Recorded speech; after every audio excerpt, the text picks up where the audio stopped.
Every aircraft tells a story. Some stories speak of bravery, of battles fought and won. But others whisper through the static about something that should never have taken flight. This is a story of the Typhoon they call the Reaper. In 2016 at RAF Coningsby, a new Typhoon was scheduled for repainting, part of a night operations test scheme. It was supposed to be routine. But when the hangar doors opened that morning, the engineers found something unexpected. The aircraft was black, completely black. No one had logged the repaint, no one admitted to doing it. And on the right wing, a single word had been painted in red: Reaper.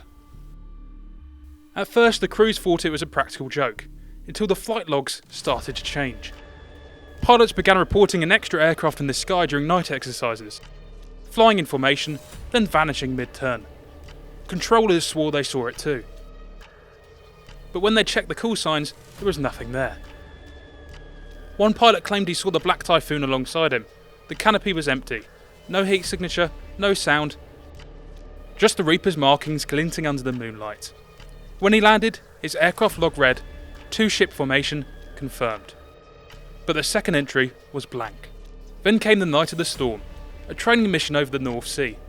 3 Typhoons launched, but only 2 returned. The missing jet's transponder failed mid-flight. The last radar ping placed it miles offshore. For days, rescue crews searched. They found no wreckage, no signal, nothing. A week later, a canopy washed ashore on the Lincolnshire coast, black and scorched. The word Reaper still visible beneath the salt. Some say the Reaper still flies, a ghost in the clouds, appearing when storms gather over Coningsby. Others say she guards the skies, watching over those who dare to follow. Whatever the truth, the Reaper's story remains. Locked forever in black paint and whispered memories.